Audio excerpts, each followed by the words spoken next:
तो दोस्तों आइए जानते हैं परिवर्तिनी एकादशी की व्रत कथा। दोस्तों परिवर्तिनी एकादशी का व्रत बेहद पुण्यदायी माना जाता है। इस उपवास को रखने से मोक्ष की प्राप्ति होती है। इसके साथ ही पापों का नाश होता है। धार्मिक मान्यताओं के अनुसार इस दिन भगवान विष्णु और माता लक्ष्मी की पूजा का विधान है। दोस्तों एक बार युधिष्ठिर कहने लगे कि हे प्रभु, भाद्रपद शुक्ल एकादशी का क्या नाम है, इसकी विधि तथा इसका महिमा कृपा करके हमें बताइए। तब भगवान कृष्ण ने कहा कि सभी पापों का नाश करने वाली उत्तम वामन एकादशी की महिमा मैं तुमसे कहता हूँ, तुम इसे ध्यानपूर्वक सुनो। ये पद्मा परिवर्तिनी एकादशी जयंती एकादशी भी कहलाती है। इसका यज्ञ करने से वाजपेय यज्ञ का फल मिलता है। पापियों के पाप नाश करने के लिए इससे बढ़कर कोई उपाय नहीं। जो मनुष्य इस एकादशी के दिन मेरी वामन रूप की पूजा करता है, उससे तीनों लोग पूज्य होते हैं। अतः मोक्ष की इच्छा करने वाले मनुष्य इस व्रत को जरूर करें। जो कमल नयन भगवान का कमल से पूजन करते हैं, वे अवश्य भगवान के समीप जाते हैं। जिसने भाद्रपद शुक्ल एकादशी को उपवास और पूजन किया, उसने ब्रह्मा विष्णु सहित तीनों लोकों का पूजन किया। अतः हरिवासर अर्थात एकादशी का व्रत अवश्य करना चाहिए। इस दिन भगवान श्री हरि करवट लेते हैं, इसलिए इसको परिवर्तिनी एकादशी कहा जाता है। मुरलीधर के वचनों को सुनकर युधिष्ठिर बोले कि भगवान, मुझे अति संदेह हो रहा है कि आप किस प्रकार सोते और करवट लेते हैं तथा किस तरह राजा बलि को बांधा और वामन रूप रखकर क्या क्या लीलाएं की। चातुर्मास के व्रत की क्या विधि है तथा आपके शयन करने पर मनुष्य का क्या कर्तव्य है, इसे आप मुझसे विस्तार से बताइए।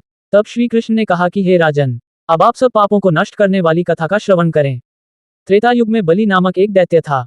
वह मेरा परम भक्त था। विविध प्रकार के वेद सूक्तों से मेरा पूजन किया करता था और नित्य ही ब्राह्मणों का पूजन तथा यज्ञ के आयोजन करता था। लेकिन इंद्र से द्वेष के कारण उसने इंद्रलोक तथा सभी देवताओं को जीत लिया। इस कारण सभी देवता एकत्र होकर सोच विचार कर भगवान के पास गए।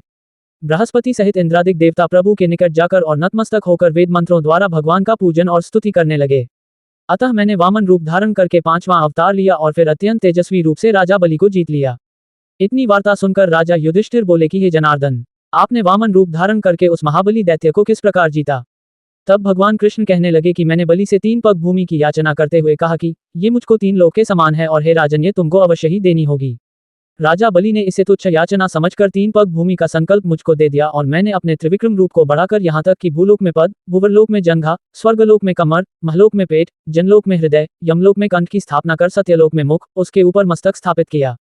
सूर्य, चंद्रमा आदि सब ग्रहगण, योग, नक्षत्र, इंद्रादिक देवता और शेष आदि सब नागगणों ने विविध प्रकार से वेद सूक्तों से प्रार्थना की। तब मैंने राजा बलि का हाथ पकड़कर कहा कि हे राजन, एक पद से पृथ्वी, दूसरे से स्वर्गलोक पूर्ण हो गए। अब तीसरा पग कहाँ रखूं। तब बलि ने अपना सिर झुका लिया और मैंने अपना पैर उसके मस्तक पर रख दिया, जिससे मेरा वह भक्त पाताल को चला गया। फिर उसकी विनती और नम्रता को देखकर मैंने कहा कि हे बलि, मैं सदैव तुम्हारे निकट ही रहूंगा। विरोचन पुत्र बलि से कहने पर भाद्रपद शुक्ल एकादशी के दिन बलि के आश्रम पर मेरी मूर्ति स्थापित हुई। इसी प्रकार दूसरी क्षीरसागर में शेषनाग के पष्ठ पर हुई। हे राजन, इस एकादशी को भगवान शयन करते हुए करवट लेते हैं, इसलिए तीनों लोकों के स्वामी भगवान विष्णु का उस दिन पूजन करना चाहिए। इस दिन तांबा, चांदी, चावल और दही का दान करना उचित है।